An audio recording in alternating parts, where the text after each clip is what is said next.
Good morning. Well, hello. How are you, lovely You know Lisa? what? I am excited. It's been 2 weeks since I've been in the studio. I know. I'm happy to have you live here. Look. Oh. I have on a shoe. Oh, my goodness. Oh, that's a regular old shoe. A regular, well, I don't know how regular it is, It's but cute. it's a shoe It's So- not a boot. for the first time in 8 months. So I am Wow. thrilled. Praise the Lord for Yeah. that. I went to the doctor last week. He said, you can come out of the boot, but you need to go down and get you some hookahs. What does that mean? I'm thinking to myself, isn't that something Like you the smoke? hookah Indian And no, thing it's the or brand of the Turkish thing? shoe. Oh. So it's like a boot when you're walking. And so my husband was like, ooh, you're rocking those camo pants and those tennis shoes. And so, you know, they don't look cute with dresses. I'm just going to throw that out there. They're Hi, not. Leon. Yeah, we need boots or sandals for dresses. Yeah, I know.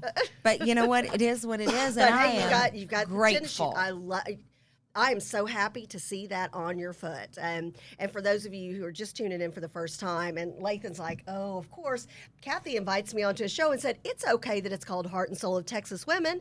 They won't talk about shoes, and what's the first thing we do? Start talking about shoes. But this is a medical miracle that she is out of the boot. And continue to pray for Lisa and her foot, the bones to harden back up, Yes. to heal. She's got to realign. Yeah, she has got something wrong with her foot. What's it called again? Is it It's called Sharka. Sharka? But this is an ongoing. She has had faith in God this whole time. Absolutely, because I believe in miracles. Fighting back the devil and not taking just what doctor after doctor has, the negative things. She's listening to the Lord on this. That's right. I told him, don't be my Debbie Downer. Yeah, exactly. That's what I told him on Thursday. Listen, don't come in there speaking Nope. things over me. I don't want to hear it. Anyway, I just want to share this scripture that the Lord laid on my heart. Psalms 143:8 this morning. Let the morning bring the word of his unfailing love, for I have put my trust in you. Show me the way I should go, for you I entrust my life. Oh, I love it. Is that not beautiful? That's perfect for today. That's I love perfect that. for today. Lisa's good that way. She always You comes in know, with the right scripture. well, we love that. I mean, you know, there's just so much going on, and I just needed to hear something from him this morning. That's just what he laid on my heart. I love So it. before we jump in today, I want to share that we're getting ready to kick off a new Zoom call on Thursdays called, do you remember? Dun, dun, dun, dun, dun, dun, glow. Glow. Yes. And I talk about Lathan's this. like, oh no, now they're talking glitter and sparkles. Yes. You know, and Hang with us for a second. It's for an intimate group of women Yes. that I want to do life with. And some of the things we're going to be talking about is how do we activate our faith? Yes. And it's very similar to this glow stick. And I've shared this a few times. You know, this glow stick is not activated if there's not a breaking. Right. You have to have a breaking in order to have a blessing. Yeah. And so we want to come alongside of you. I have a few spots left open, so you can PM me. You can go to lisa.shasteen, that's SHASTEEN, at yahoo.com. Send me an email. You want to hook up with us. We are going to be talking about some books, and one of the things we're going to cover is Beautifully Broken.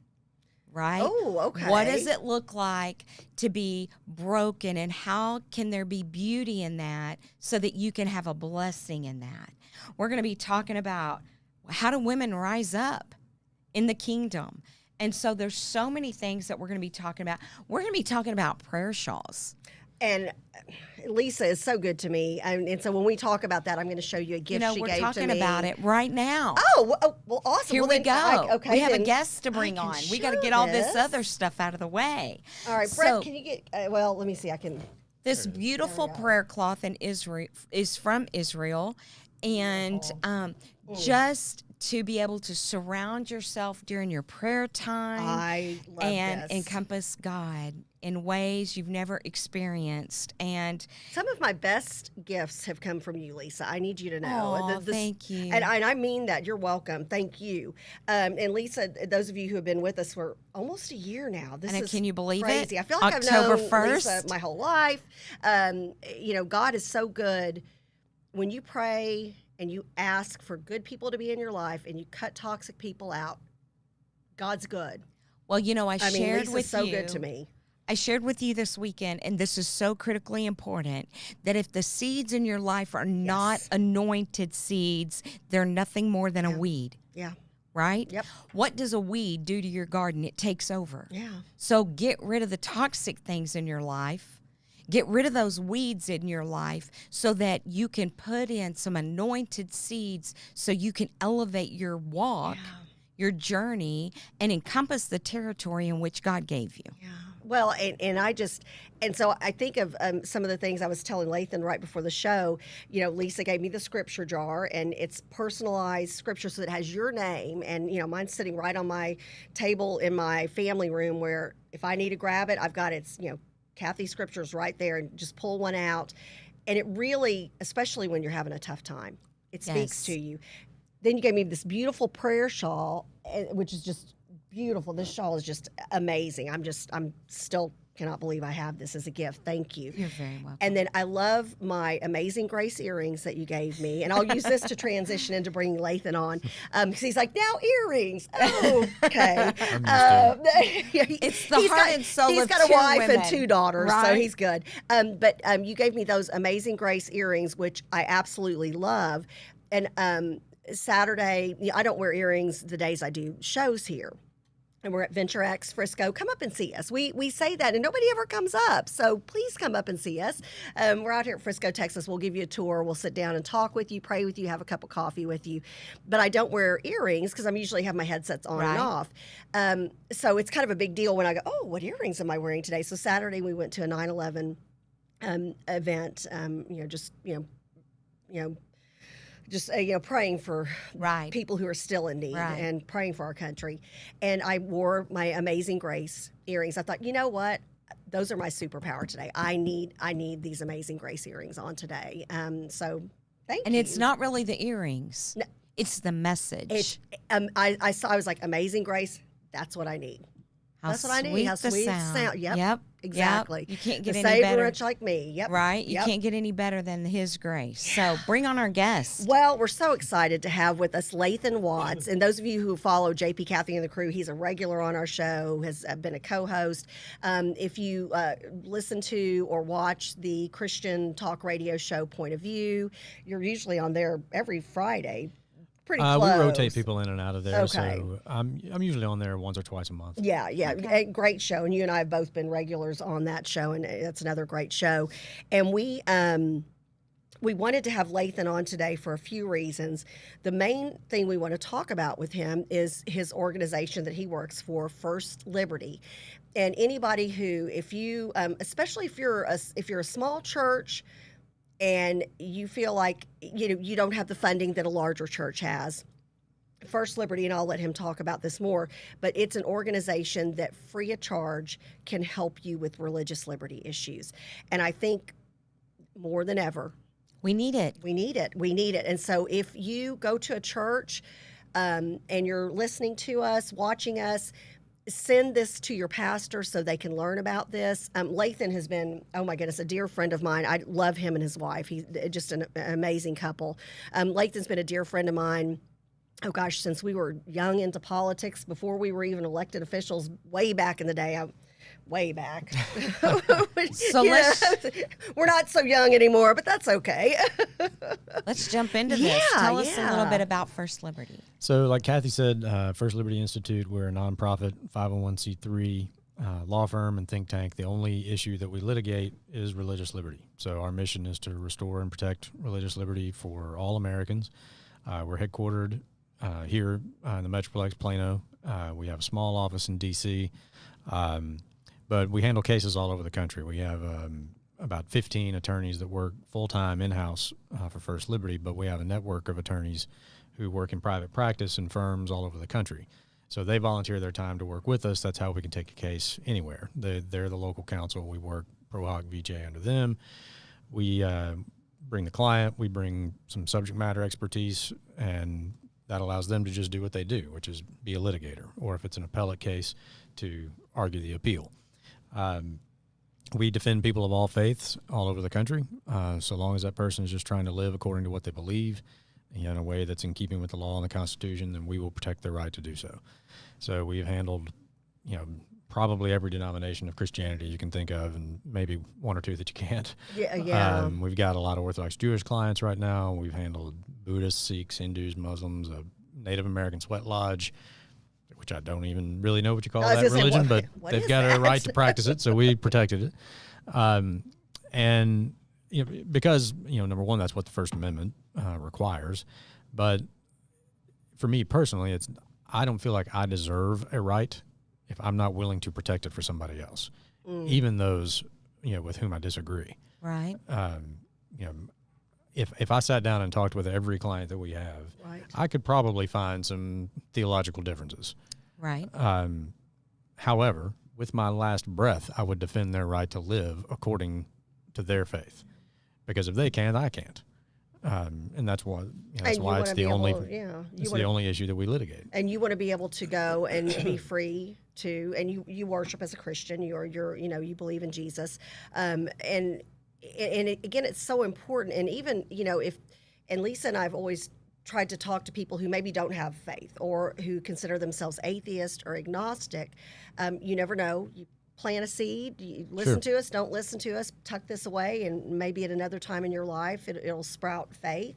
But if you've got to be, if you're, let's say you're an atheist, well, you still likely have some set of ideas that you want to live your life by. Right. And Jefferson referred to religious liberty as the right of conscience. And that's really what it is. It's the right to live according to your own conscience. Yeah.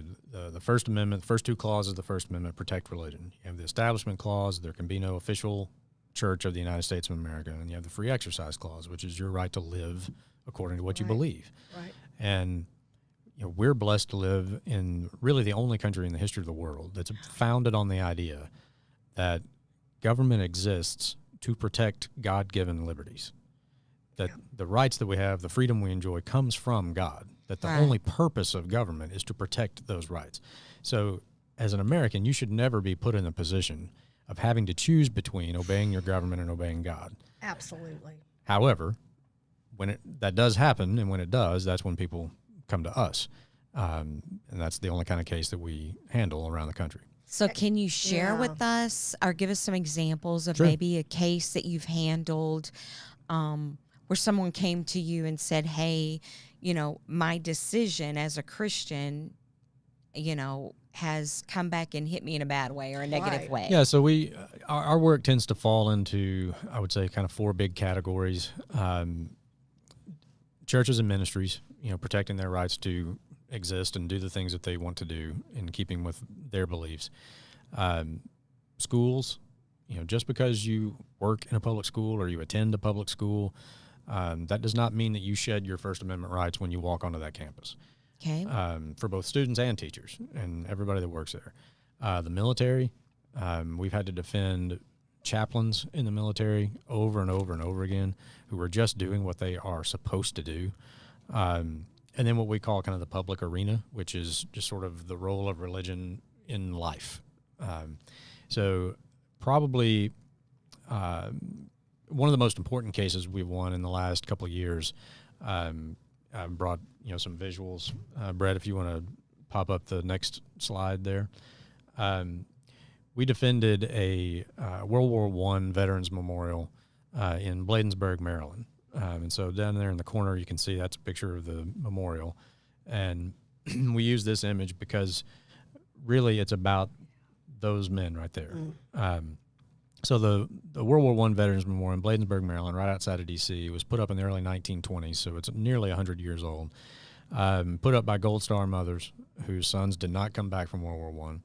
And they didn't know if they would ever really be able to visit where their sons were buried in Europe. Early 1920s, transatlantic travel, not exactly common or affordable.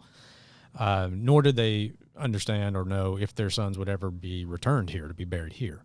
So they wanted to put this memorial up as a headstone for their sons here, to act as a marker for their sons here. So they raised the money. The American Legion donated the land for the monument, so that's why in the center of the cross it's the seal of the American Legion.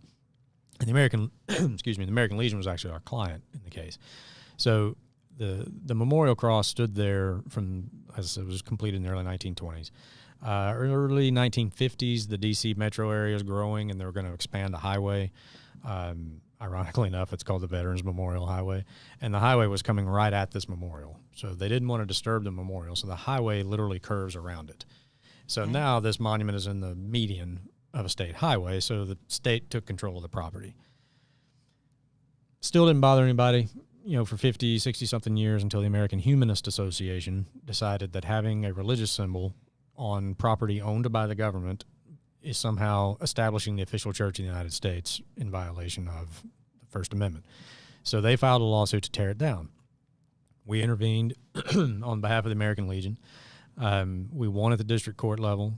They appealed, went up to the Fourth Circuit Court of Appeals.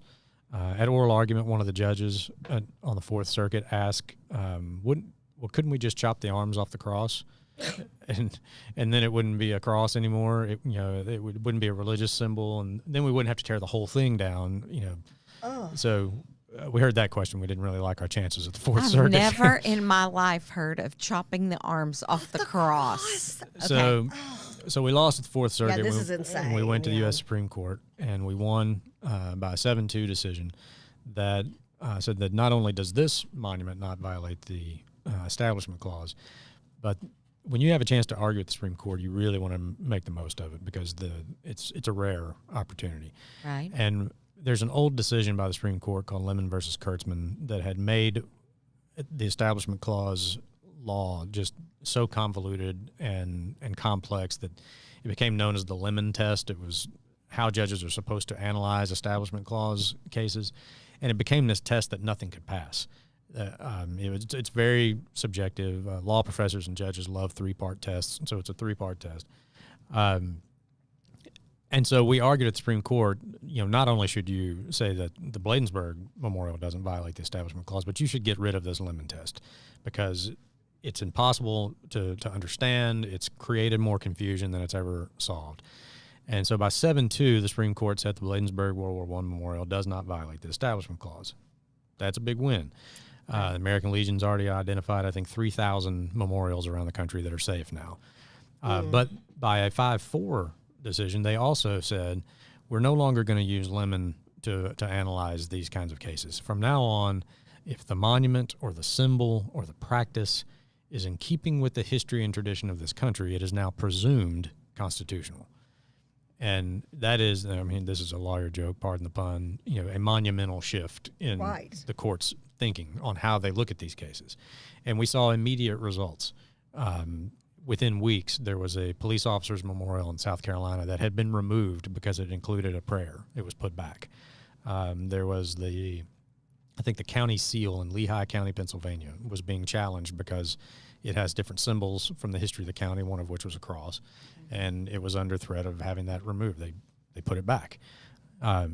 These things are a part of the history and tradition of the United States, and it in no way establishes an official church. The original intent of the Establishment Clause is there will be no Church of the United States. It's not going to be like we had in England. We had the Church of England, and you were taxed to support it, whether or not you ever went to that church. Right. Church and state were one, and they didn't want that here. So that's probably the biggest win on the Establishment Clause in close to 30, 40 years. And people say, well, it's a memorial. Yes, that's true, but it is, it's respecting the proper role of religion in a free and civil society. That's what the founders' intent was with the First Amendment. That's why you have the Establishment Clause. There's not going to be an official church. You have the Free Exercise Clause. You can live according to your faith, because the founders understood that you cannot have freedom without morality. Yes. That if you just have freedom, but you lack morality, the strong will inevitably oppress the weak. Yeah. And you will be right back to tyranny. That's a really good point. Then you're back to where you started. Yeah. Right. Yeah. So that's one of our probably our biggest Supreme Court wins on the Establishment Clause. Brett, if you can go to the next image I can talk about. So this is Coach Joe Kennedy, and this is shaping up to be maybe the biggest win on the Free Exercise Clause in many years. We'll find out. But Coach Kennedy was fired for doing just that. He had made a commitment to God that if God blessed him with the opportunity to coach, at the end of each game, win or lose, he would go to the middle of the field just like that and take a knee and say a quick prayer of thanks for the opportunity to coach. And he did that for about 7 years without anybody complaining. And this is in Bremerton, Washington. Okay. Not exactly the buckle of the Bible Belt, right? Not exactly the most religious place in the world. But no one ever complained about what he was doing. It was actually a compliment from another school about what he was doing that even alerted Bremerton ISD as to what was going on. So it was so he would go out and if I'm remembering the story correctly, Lathan, he was former military, retired Marine, spent 20 years in the Marine Corps. Looking for a second job opportunity where he could make a difference. Yeah, I mean, he would tell you, Christ. that he had a rough childhood. Okay. He said the Marines kind of cured me of a lot of that. He got out of the Marines. He wanted to help kids, who were in a similar situation to him, but he didn't know how he was going to do it. Right. And he said he was up late one night, kind of channel surfing, and he comes across a movie called Facing the Giants, this little Christian film about football. Yeah. Right. And so he thought, well, okay. And not long after that, he was out jogging, and he was wearing like a Bremerton T-shirt because he went to Bremerton High. And a guy stopped along the highway or along the side of the road. He's like, hey, did you go to Bremerton? He's like, yeah. He's like, would you ever be interested in coaching football? And wow. What are the odds of that? I know. Isn't it awesome how God just always opens that door and sends somebody at just the right God time? interruption. Yeah. You're listening. And so and Coach said, he's like, I don't know anything about football. And the guy said, well, it's okay. I've got guys for X's and O's. What I need is somebody to help these kids because a lot of them come from rough backgrounds. They don't have dads. They need a father figure. I need a guy to kind of help them with character stuff. And Coach is like, okay, I got it. I'll do it. Yeah. Thanks, God. I'm listening. Yeah. So, but that's, when he was considering that's when he made his pledge to God that if you bless me with this opportunity, I'll thank you after every game. Yeah. And what happened was some of the players, saw what was going on, and some of them asked him what he was doing, and he said, it's just a way for me to thank God for the opportunity to coach you guys. Yeah. So some of them asked if they could come with him. And I kid you not, Coach's exact words were, it's a free country, you can do what you want. Some of the players, right? Yeah. Some of the players are like, hey, Coach, I'm not religious. Do I have to go to them? He's like, no, it's a free country. Do what you want. Yeah.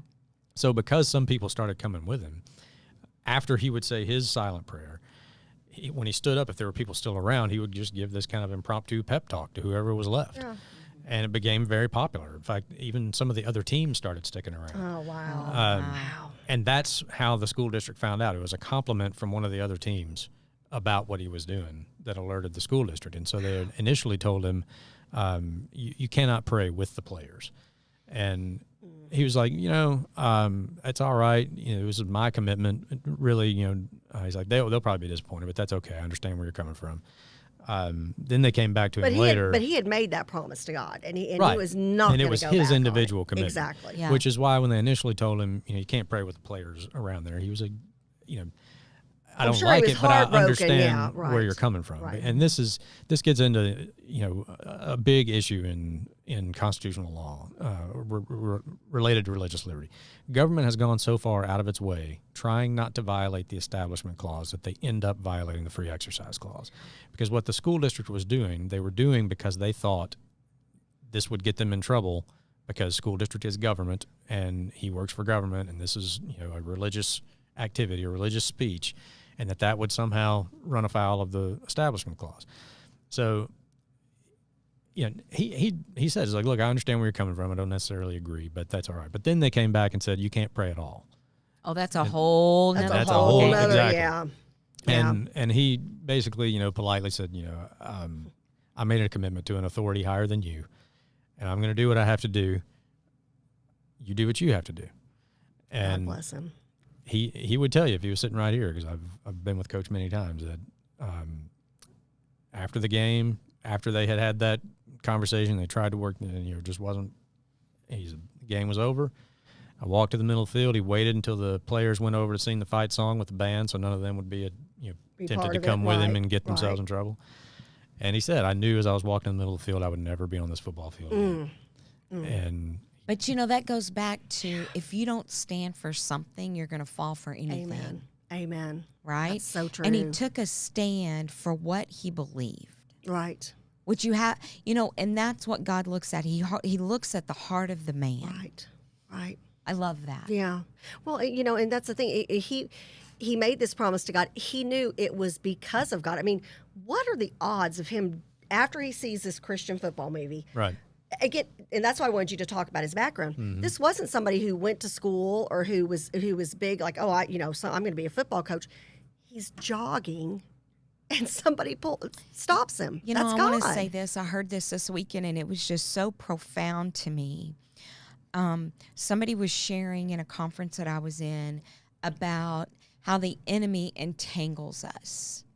And he gave this visual of this python snake, which is exactly how the enemy presented himself in Genesis. You know, instead of having a conversation, he just begins to entangle you. And at what point are you willing to say, not today, Satan, and you break him off of you so that you can walk, you're free to walk into the calling that God has called you into. Right. And anytime you're trying to walk through the door, the adversary is always trying to come against you to stop you from what God is trying to present, right? And I love that his heart didn't waver. Yeah.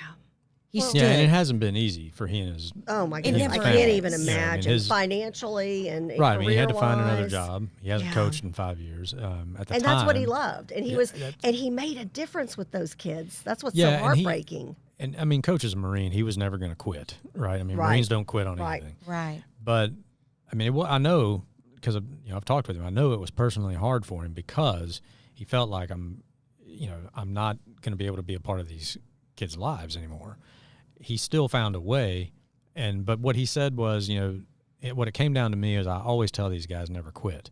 So if I give up on this case, then this is now probably the best lesson he can teach any of those people, is that like this is the right thing to do, and whatever it costs me, I'm going to do it. I made a commitment and I'm going to keep it, and he understands now that this case is bigger than just him. I mean, we're obviously we're obligated to win for him. He is our client, and that's what we want to do.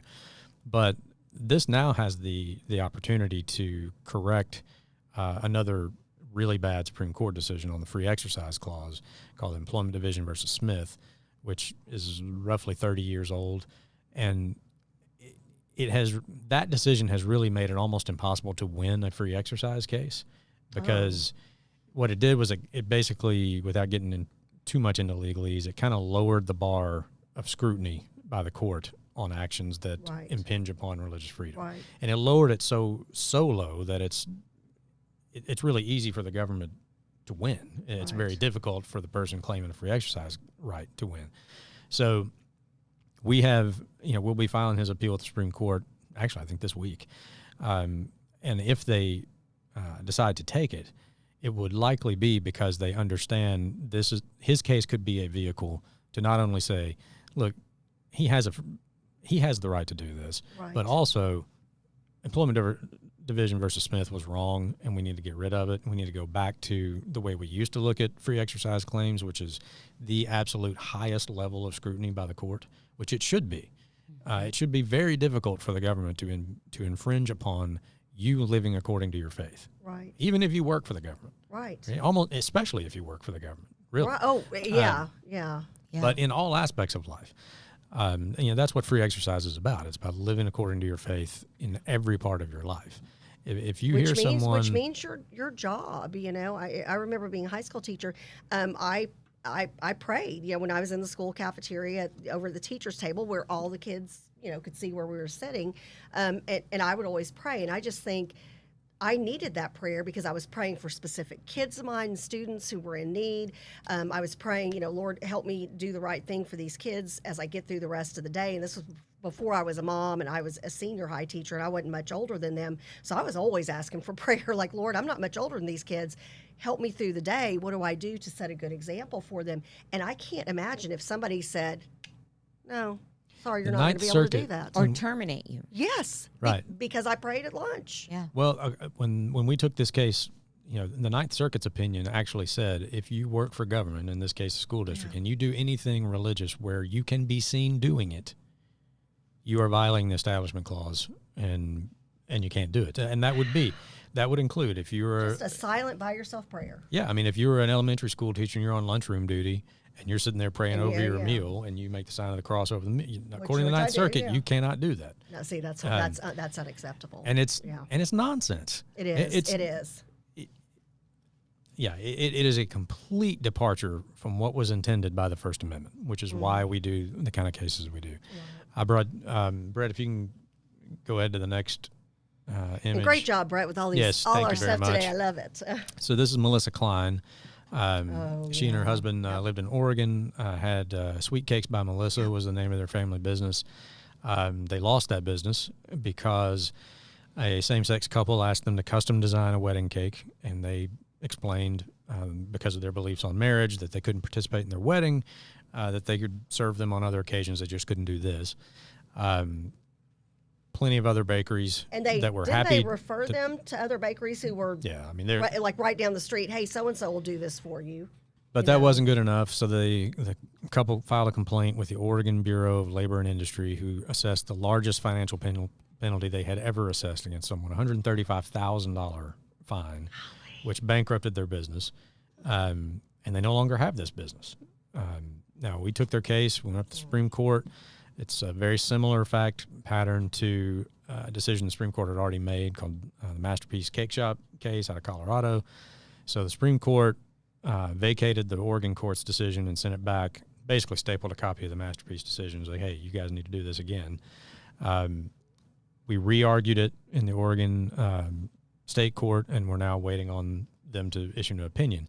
They have sat on it for almost a year now, and it's because, in my opinion, they understand they're bound by that Supreme Court precedent, and they don't want to follow it. How does that get? So then, how does a case like this?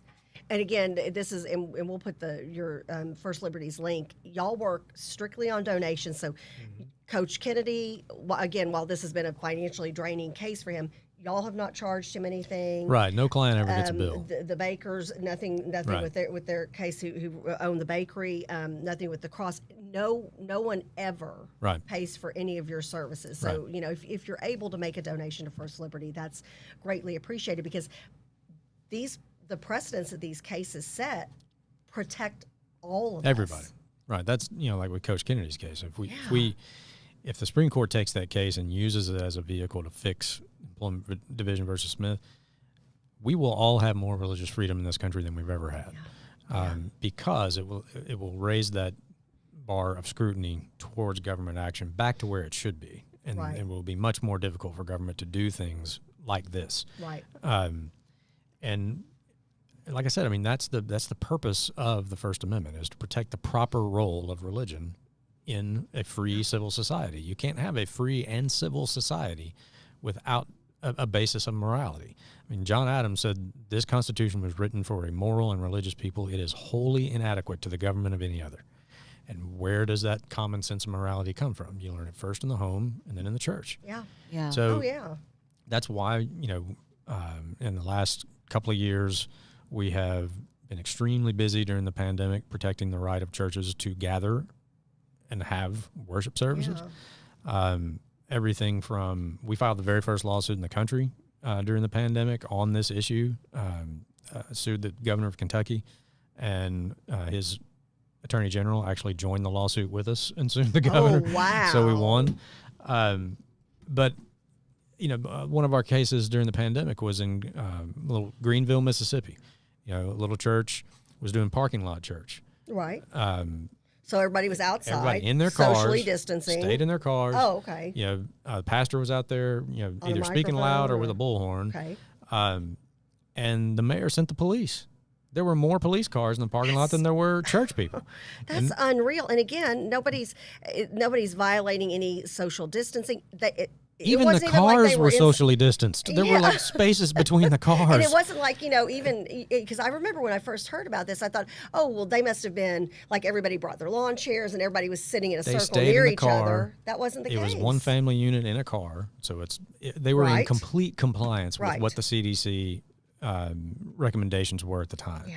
And the police actually, the pastor actually said, like, we're in compliance here. Why? And don't we have a right to assemble? Yes. And one of the police officers Isn't this actually America? said, well, those rights have been suspended during the pandemic. And when so basically, you cannot congregate and worship together. That's according to this guy. So when he showed us this, our reaction was pretty much, well, we'll just see about that. And we sued them in federal court, and we won. Yes. And thank goodness. Actually, I don't think we even had to finish that lawsuit. I think as soon as we got involved, the mayor changed his tune pretty quickly. Yeah. We're not going to send the police out to jump on top of these people who are just out worshiping Jesus. We had a similar issue up in Massachusetts, a little church in Medford, Massachusetts, right outside of Boston. Almost entirely an immigrant population of this church. Many of them from Central and Latin America, where when the police show up, it is not necessarily a good thing. Okay. Right. Okay. The pastor himself is El Salvadorian immigrant. The city sent a health inspector. This lady showed up on Sunday morning, walked into the church during the pastor's sermon. Right. With about half a dozen police cars around the place and about half a dozen cops, interrupted the service because they thought they might be over capacity for the current restrictions. Like if you've got 800 seats, you can only have pastors up there preaching. People are in the pews, and somebody comes in and says, "Right, shut it now down." Think of what, and think of like when I say like you have this is primarily an immigrant church, and they come from countries where when the police show up, and walk in, it's bad. It's a bad scene. Right. It was chaos that day. Oh my goodness! And the irony of it all. This church is literally across the street from City Hall. This health code warrior, that pastor is in his office 6, sometimes 7 days a week. Right. Any day of the week, she could have walked across the street and had a conversation with him about, hey, just we want to make sure that you're following the rules. You've got this many whatever, seats, and right now we're 50% capacity. You just need to make sure. He could have showed her all the things that they'd spent money on making that place safe. Which most churches she waited until Sunday morning and walked in and interrupted that church service. So I was on a plane very quickly. We went up there. We signed him up as a client. Got the mayor and the city attorney involved. And you've never seen a mayor throw a health code inspector under the bus quicker than this one did. So it was resolved, made sure that it was never going to happen again.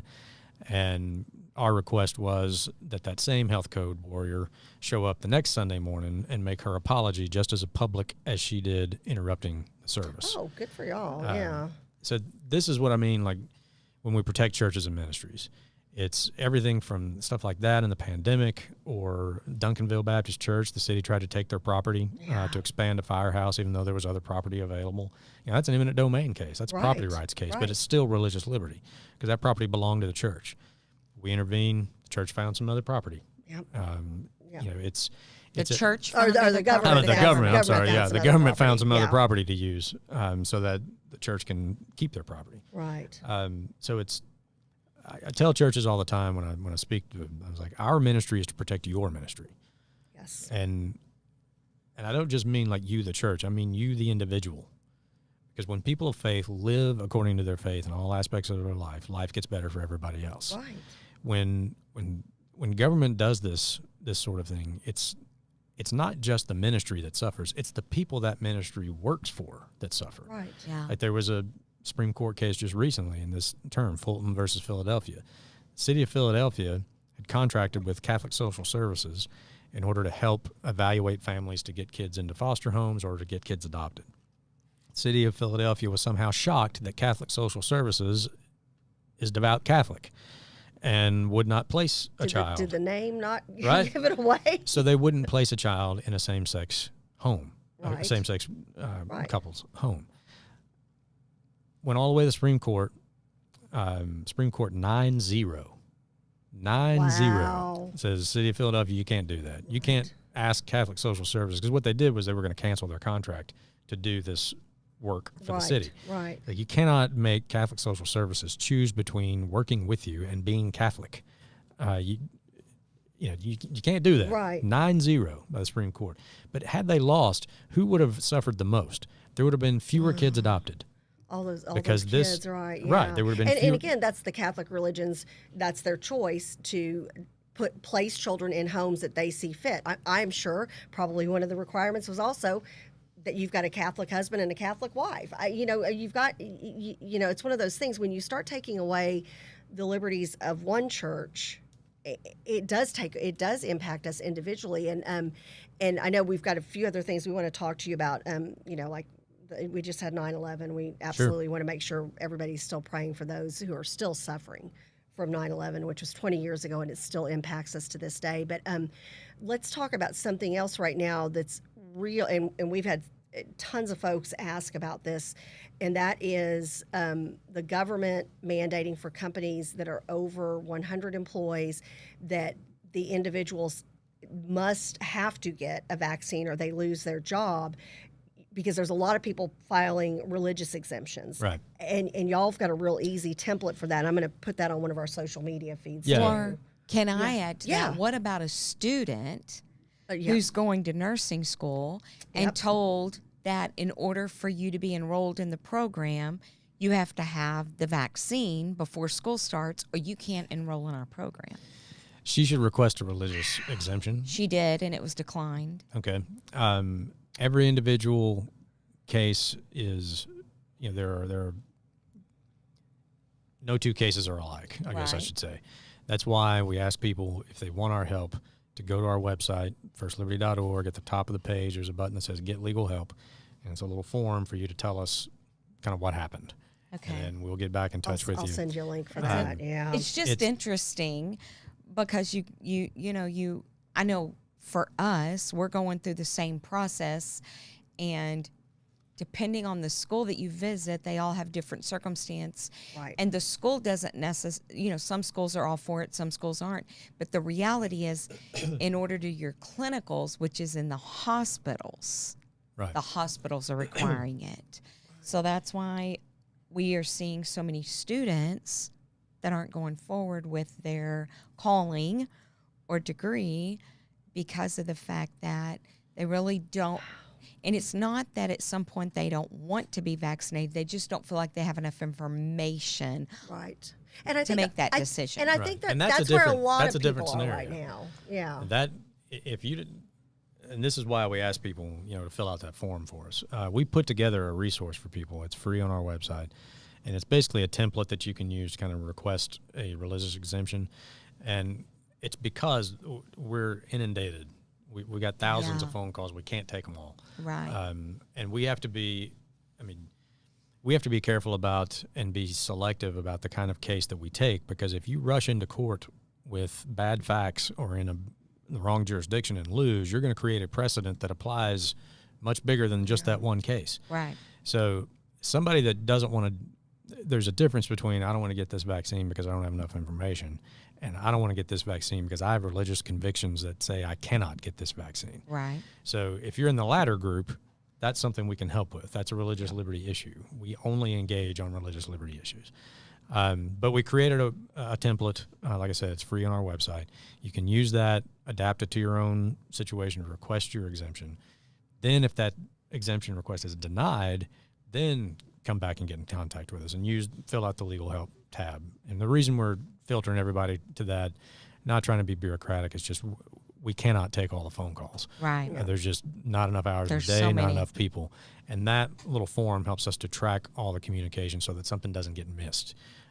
Makes sense. So that we can find maybe the right client in the right jurisdiction where we can win and maybe correct this. And then that helping that individual helps everybody, the multiple individuals in this situation. So how do people get in touch with First Liberty? Firstliberty.org. Like I said, the resource for religious exemptions on vaccines is on the website, and the Get Legal Help tab is right at the top of the page. And they're both on Facebook right now. Yes. So, thank you very much. You're welcome. So that's the best way to get in contact with us on this issue, and really on any issue. And, if it's a religious liberty, if you feel like your religious liberty is under threat, that's the way to let us know. The First Amendment protects you from the government, right? Right. Employer is a different situation. However, there are federal civil rights laws, like the Civil Rights Act of 1964, that prohibits discrimination in employment on the basis of race, religion, sex. So if there's an employment decision that is discriminatory on the basis of your religion, you have federal protections. If there's, I don't know how we are on time. If there's time, We're I've got good. Yeah, We're good. yeah. Brett, can you show that video? I think it was on the next thing. This is our newest case, and it's about what happens when your employer makes a decision that impacts your religious liberty.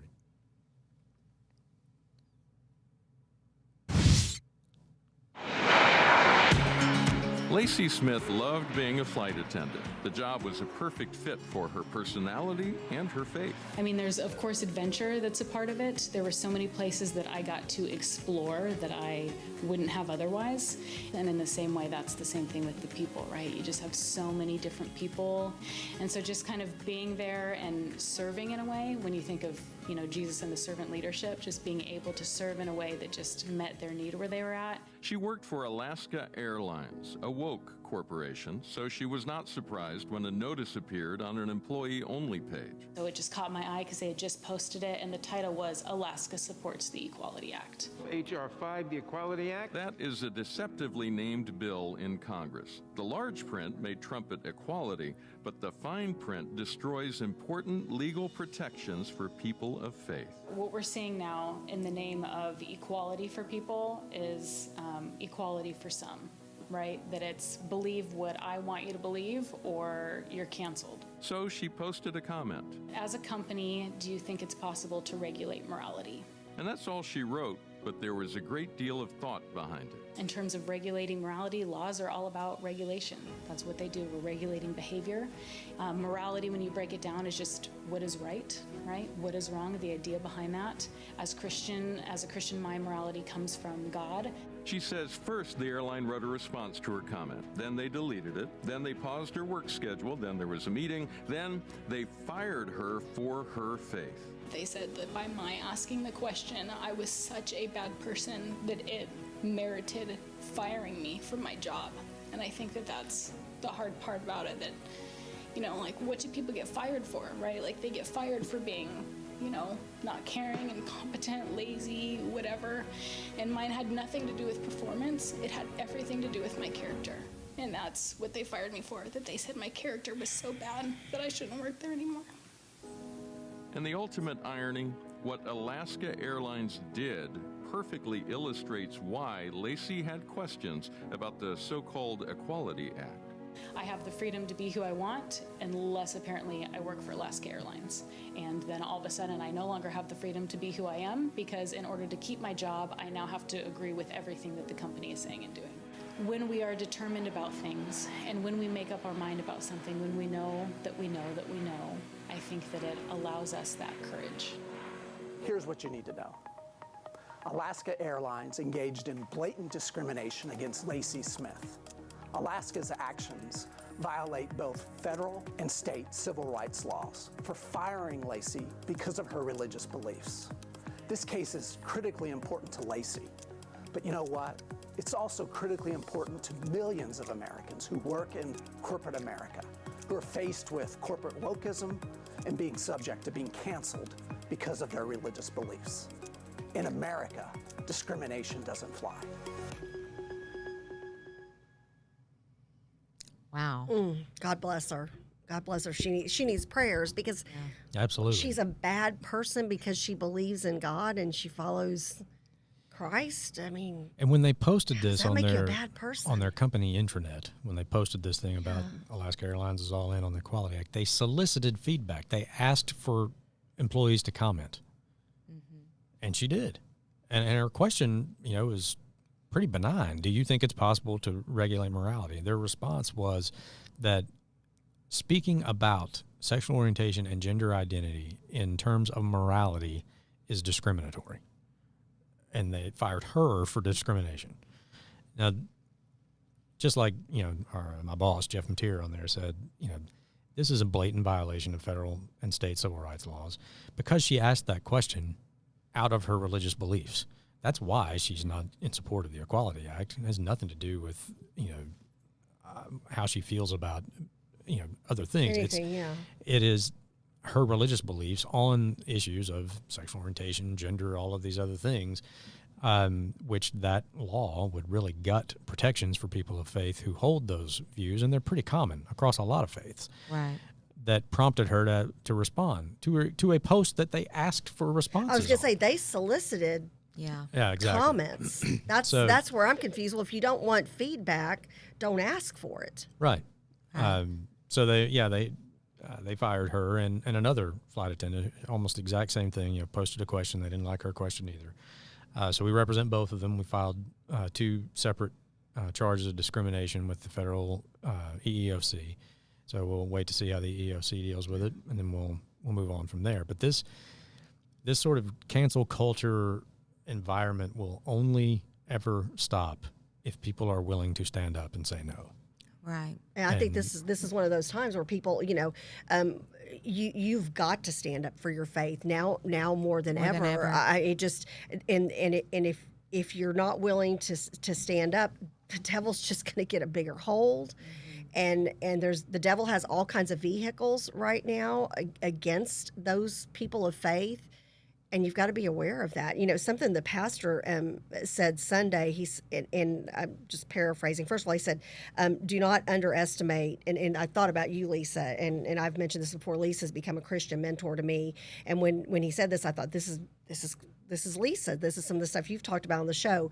And like I said, I'm paraphrasing. He said, do not underestimate the impact you can have with your friends and family and neighbors with peace and the glory of Christ. And I thought that was so powerful. And I also, one other thing that he mentioned was, it was, so this is the Sunday after the 20-year memorial of 9/11. And we're all old enough.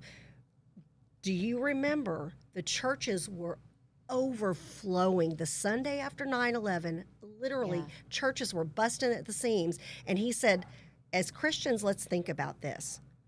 People could have said, everybody gather at this local park, everybody gather at this local stadium or this local restaurant. But people gathered in a church. Yeah, they were That's broken. Powerful. Yeah. They were broken. And where do you go when you're broken? They were looking for a place of healing and restoration. Yeah. And, I say this all the time in ministry, and I mean this so, David, when he lost a sheep, he went after the one. And if you're in ministry and you're not willing to go after the one or minister to the one, you're in the wrong ministry. Yeah. Right? If we have the ability to impact one life, to change one life at a time, and to just come into an agreement and encourage each other and love each other, especially where we are today as a nation, right? I take it very serious to be the one that says, I'm going after her. If I do this for no other reason, it's for the one. Right? And so that's where my heart is in ministry. Yeah. My heart is I don't want to pass by the trenches where someone's fallen in and don't lend a hand. And that's what I love about this. Yeah. Is they're saying, hey, we're willing to walk beside you. We're willing to lend a hand. We're willing to take this case on to represent you because there's something more about your faith and your walk. And we want to jump in that trench with you. We're willing to roll up our sleeves. And I say this all the time. We're willing to get dirt under our nails just to be able to help pull somebody out of a trench. Absolutely. Well, we tell people, all the time, like this, please pray for our clients. It is not easy to be a client of First Liberty. Nobody wakes up one morning and decides, I'd really like to be the face of religious liberty in this country and, put myself and my family through 4, maybe 5 years of litigation and be a pariah in my local community and get called all sorts of names on social media. I could read you the comments that people sent to Aaron and Melissa Klein that would turn your stomach. I mean, and I believe it. And I know that this lady's, she's probably getting some of the same. Well, she was in tears. That's not. Those are real raw emotions. Yeah. And I guarantee you she is not the only person that works for Alaska Airlines who feels this way. Right. Who has these beliefs. But she's the only one who's willing to stand up right now. And just like you said, that's why if there's one person willing to take a stand, they need to know, and that's what I do. You need to know there is a small army willing to come help you. I mean, and we are a small army. We're not, a big law firm. But we've got lawyers all over the country in private practice who volunteer to work with us. Yeah. And God likes to use small armies. Yeah. He I think it's Gideon. He said, your army's too big. If you win with this army, they're going to think they did it and not me. Right. So tell everybody who's afraid to go home. Yeah. And about half of them did. And he's like, it's still too big. Take them all down to the river. Tell them to get a drink. Everybody gets on all fours and drinks like a dog. Send them home. Now your army's small enough. Yeah. God likes to use small armies. But this is what when I speak in churches or to other community groups, I tell them, I'm here to try to give you some hope. That because if you just watch the news, it's really easy to get down about just sort of especially the state of everything nowadays. that's going on. It's exactly. tough. It's tough. And I say I want you to have hope, because if you have hope, you don't have fear. Yeah. Right. And just like that's part of our little tagline there. We're your best hope for victory in the court, right? I mean, in this system that we have in this country, and it is a blessing to live in this country. Absolutely, it is. It's a court system like nowhere else in the world. Founded, as I said before, on the idea that government exists to protect this right, not to infringe upon it. So when it does, that's what you need, folks like us. But it's the individual who is willing to stand up and say, no, this is what I believe, and I have a right to live according to this belief, no matter how popular or unpopular it may be in the culture right now. And I remind churches all the time when I speak in them that Christianity has been countercultural from day one. Okay? It certainly was countercultural in the Roman Empire. And really, if your Christianity just looks like the culture around you, you're probably doing it wrong. There are, for me, the reason I work where I do I see it as a stewardship issue. You got the parable of the talents. You're going to be held accountable for what you did with the blessings God gave you. Absolutely. And we are blessed to live in the freest country in the history of the world, where Christianity is free to impact the culture at large, at will. And another thing that I tell, especially when I speak to pastors and just people of faith anyway, is like, we can win Supreme Court cases all day long. If people of faith don't do what they're supposed to do, it's not going to matter. That's a good point. Law and politics are downstream of culture. If the church doesn't impact this culture, we'll eventually start losing some of these cases, because there is still this idea that I think is still holds root in this country, that even the unpopular opinion must be protected. In fact, especially the unpopular opinion should be protected, because you never know when the culture is going to decide it's your opinion now that's unpopular. Right. And if you don't stand up for that person, you can have serious disagreement with them. People can disagree on the issue of marriage. Right. Okay. What everybody should be against is a state government agency bankrupting a private business because they don't like the religious beliefs of that business owner. Right. That should be chilling to anyone, regardless of what your religious beliefs are. Or if you have no religious beliefs. Right. And again, I think that's one of those things that, this does protect. I feel like, y'all have done, again, multiple different religious cases. But this is one of those things that even if you're a person who you don't have faith yet, and that's when, if you're watching the show, we're so happy and we'd love to pray with you. We'd love to, however Lisa and I can help you, we'd love to help you. But you've got to make sure I don't have to go to the church you go to respect the fact that you have the right in this country, the United States of America, to go to that church that you want to go to. All right. I mean, the founders, it says, it's in the Declaration of Independence. It's in lots of other writings of the founders, but they believed that because you are created by God and created equal and in his image and endowed with these rights, that really the first duty of man is to express gratitude for that. That's worship. Yeah. I mean, that's the essential definition of worship, is the expression of gratitude to God, right? Yeah. So, and I think that the reason our Constitution has worked for so long, and the reason really that it hasn't worked when we've tried to plant it elsewhere in other countries around the world, is if you think of our Constitution, our form of government as the seed, like you were talking about earlier, it was planted in soil that was richly Judeo-Christian, that shared a common sense of morality, that there is a God, that you will be held accountable at the at the end of this life, that there is an ultimate authority, Right. and that sense of restraining human nature, that human nature is itself fallen, and that this is what religion teaches us is to restrain that fallen sinful nature. That self-government as a country begins with self-government by the individual. As a person, right? Yeah. And that's why I believe it's been successful here.